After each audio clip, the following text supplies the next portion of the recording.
что женщина ровно столько же уделяет времени мужчине, сколько он ей, женам, мужьям. И если обычно, когда люди вот очарованы друг другу, это как деревья, которые осыпаны листвой, и потом она постепенно осыпает, и они стоят такие голые друг перед другом, не знают, что делать. Ну что, у нас сегодня шикарный день, мой ДР. Мы хорошо почилили, чилим сейчас, и у нас какие-то размышления есть. Да, мы находимся в спа, отдыхаем. И я сегодня размышляла о времени, насколько важно уделять друг другу время. И мне нравится, я не помню, кто сказал, берегите время, это ткань, из которой соткана жизнь.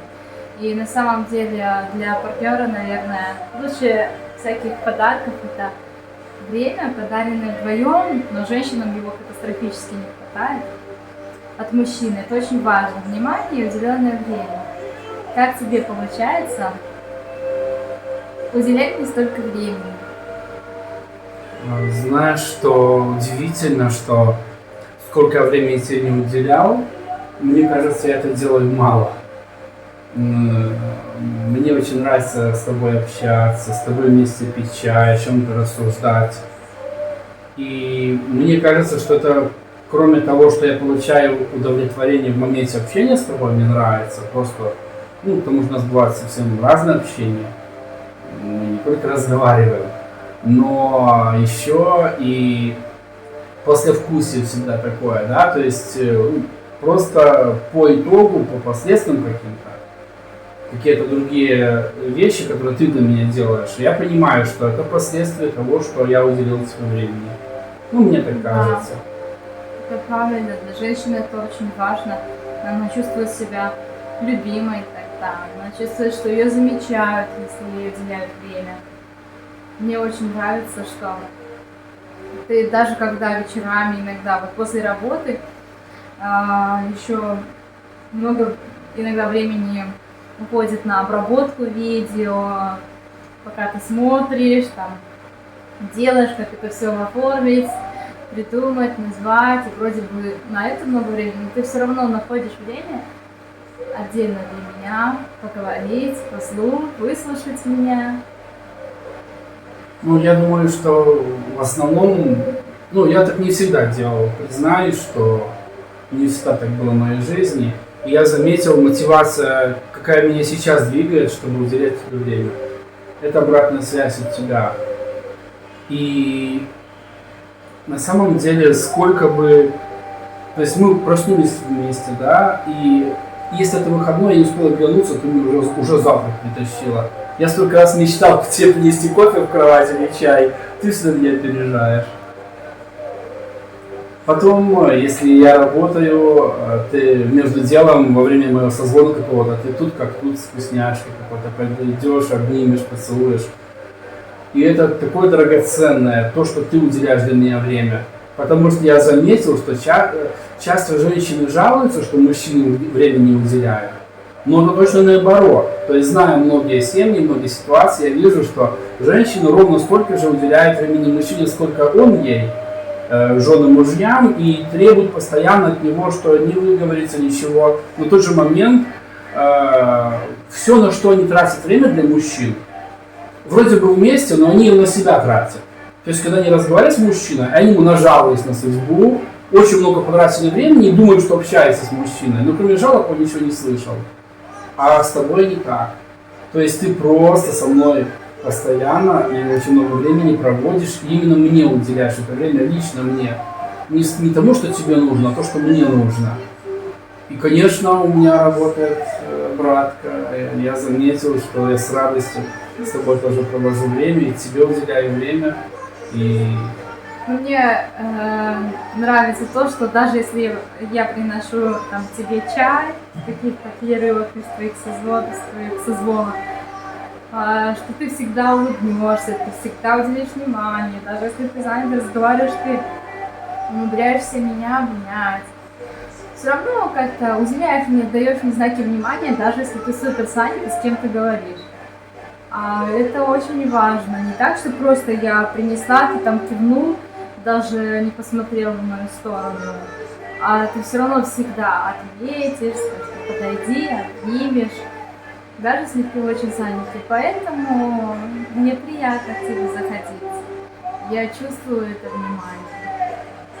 Вот. И Ну, моя жизнь совершенно по-другому течет, чем когда я жил один и сейчас с тобой. Если честно, когда мы решили с тобой пожениться, когда я сделал тебе предложение, меня пугало. В какой-то момент меня пугало. Думаю, тут я на себя трачу все время. Захотел вот то делаю, захотел вот это делаю. да, И я думал, что ну все, классно, но когда я женюсь, а что дальше будет? И вот эта неизвестность меня страшила, потому что я ждал, что жена скажет, так, прямо сейчас там вот пропылесос, прямо сейчас там еще помоги то сделать это, а мои дела какие-то, мои хобби, мои увлечения, то, что, ну, мое творчество какое-то, пусть оно в программном мире, там, сайты и все такое, но все равно. И я очень сильно боялся, честно признаюсь тебе, что я прям боялся, я не знал, что будет, я очень сильно рисковал, очень сильно. да, ну точно так же я, наверное, думала, как это перестроится. Я привыкла, что я подолгу гуляю одна, где-то сижу, и уже так много времени проводить с кем-то, что у меня будет такое, знаешь, как перенасыщение. Но все хорошо. У нас такой здоровый баланс. И мне это очень нравится. И просто я понимаю, что очень важно уделять друг другу время не между как-то дел там, а вот прямо целенаправленно именно конкретному человеку так адресно уделять это время, качественно проводить его вместе. Вот, и поэтому мне нравится, что сегодня мы здесь с тобой отдыхаем, сделали массаж, набираемся сил, потому что в субботу у нас будет торжество, и мы будем встречать гостей. Ну что, можно подытожить наш небольшой разговор в такой чил-зоне особенной, Да, что я счастлив быть с тобой, счастлив уделять тебе время, и для меня это не нагрузка, это... Ну, и это же не неделя после свадьбы, знаешь, что прям все там... Нет, это прям идут месяцы, а с каждым разом мне все больше нравится быть с тобой. Я в шоке, что вот нет такое отношение, оно меняется, ну, в такую сторону, а не наоборот, как, ну, да. бывает, я знаю примеры, когда буквально уже через несколько дней после свадьбы я вижу отношения молодых, что, ну, уже как бы не так все, вот, снимают розовые очки, а я как будто бы их одеваю. Но я не против, знаешь, я счастлив. Спасибо тебе огромное, Настюш. Очень тебя люблю, и ты прям, ну, ты шикарная.